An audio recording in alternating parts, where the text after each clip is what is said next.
खूनी कुआं। सीमा गर्मियों की छुट्टियों में अपनी नानी के गांव आई थी। सीमा नानी के घर पहुंचने के बाद अपनी नानी के पैर छूती है और उनसे आशीर्वाद लेती है। तभी उसकी नानी उससे कहती है, इतनी बड़ी हो गई मेरी सीमा, चल जल्दी से हाथ मुंह धो ले, मैं तेरे लिए खाना लगा देती हूँ। भूख लगी होगी ना?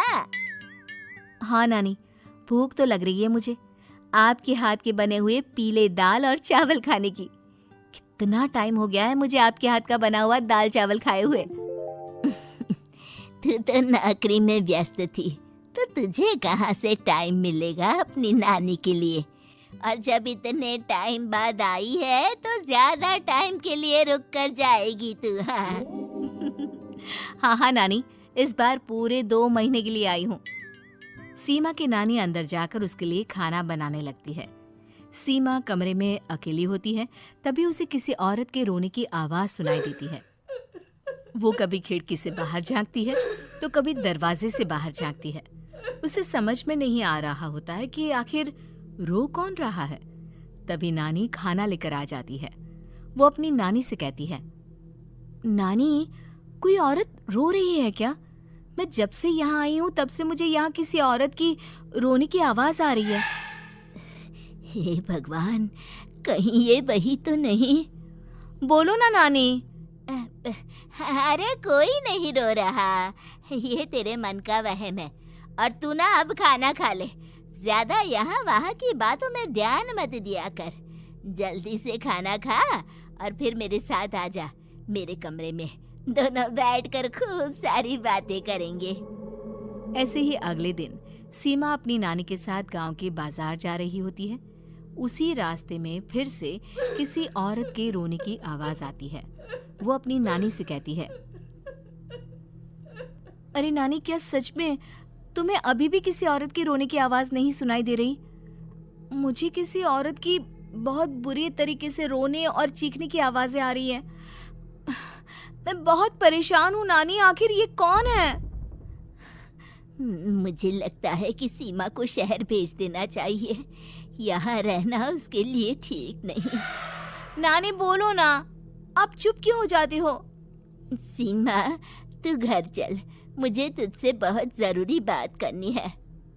नानी सीमा को घर ले आती है और सीमा से कहती है, सीमा, कल सुबह तू शहर वापस चली जाएगी। अरे अचानक? आखिर क्या बात है नानी, आप मुझे ऐसे जाने को क्यों कह रही हो? मैं बस जो कह रही हूँ उस पर ध्यान दे। तू कल सुबह यहाँ से चली जाएगी, और ये बात मैं कोई मजाक में नहीं बोल रही। तू कल जाएगी तो मतलब जाएगी।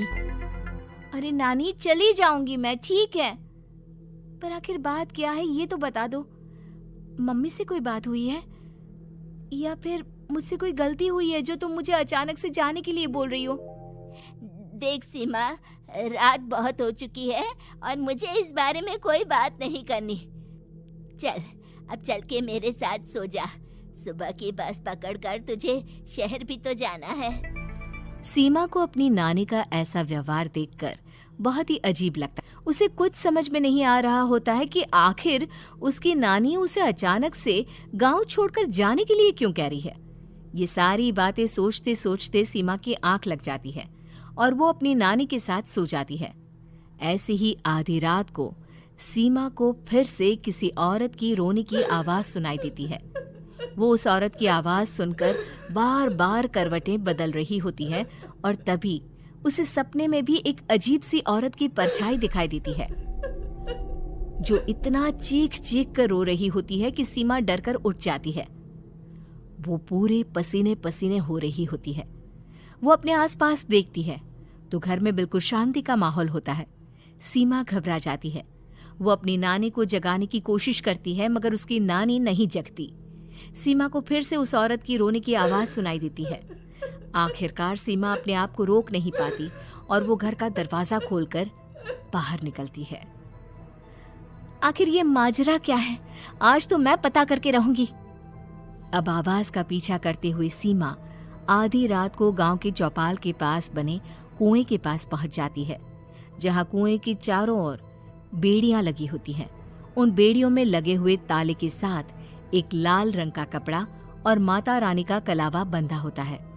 उस कुएं में से सीमा को किसी के रोने की आवाज आती है। सीमा परेशान हो जाती है। इस कुएं में कौन है? कौन है यहाँ? सुनो, कौन है? कौन रो रहा है? वो चिल्ला चिल्ला कर पूछती है और साथ ही लोगों को जगाने की कोशिश करती है, मगर किसी को भी उसकी आवाज सुनाई नहीं देती।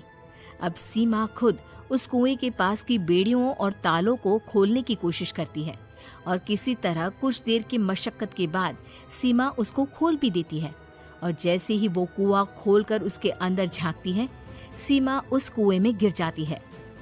इतने में उसकी नानी की नींद भी खुल जाती है और सीमा को पास ना देखकर नानी परेशान हो जाती है। नानी घबराकर पूरे घर में उसे ढूंढने की कोशिश करती है, जिसके बाद उसकी नानी और सभी लोग उस खूनी कुएं के पास जाते हैं और सीमा की नानी कुएं के पास खड़ी होती है। सभी गांव वालों और सीमा की नानी को सीमा के चिल्लाने की आवाज आती है। बचाओ, कोई मुझे बचाओ। मेरी बच्ची, हम आ गए, हम तुझे बचा लेंगे। नानी, मुझे यहाँ बहुत डर लग रहा है। यहाँ इंसान की कटी हुई मुंडिया, हाथ, पैर और कंकाल है और खून भी है। नानी, मुझे डर लग रहा है। आप सब मेरी मदद कीजिए, नहीं तो ये खूनी कुआं मेरी बच्ची को भी खा जाएगा। अरे मुझे तो ये समझ में नहीं आ रहा कि आखिर इस खूनी कुएं को खोला किसने।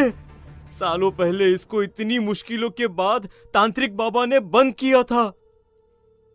अरे पूरा गांव खूनी कुएं के बारे में अच्छे से जानता है, तो कोई भी जानबूझकर तो ऐसा करेगा नहीं। मतलब किसी ने अनजाने में इसे खोल दिया है भैया।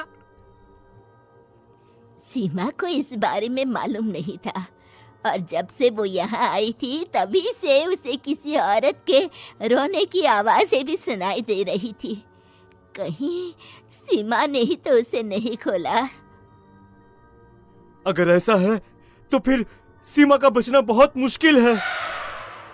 वहीं कुएं के अंदर सीमा रोते हुए बैठी होती है कि उसे आवाज सुनाई देती है जो कुएं के बाहर खड़े गांव वालों में से किसी को सुनाई नहीं देता। आज सालों के बाद मुझे ताजा खून मिलेगा। तेरा खून पीकर आज मैं अपनी प्यास बुझाऊंगा।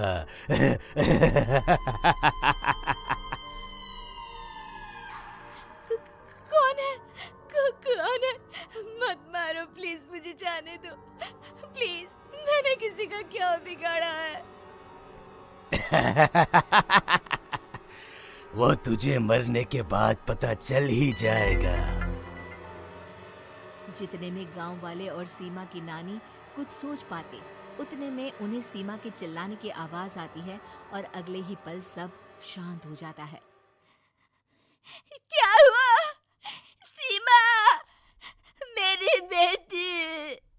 माफ करना बहन, लेकिन अब सीमा वापस नहीं आएगी। हमें एक बार फिर से कुएं को बंद करना होगा। गांव वाले तभी तांत्रिक को बुलाकर लाते हैं। एक बार फिर अपनी शक्ति से तांत्रिक बाबा उस कुएं को हमेशा हमेशा के लिए बंद कर देते हैं और वहां एक बोर्ड लगा दिया जाता है कि यहाँ आना मना है।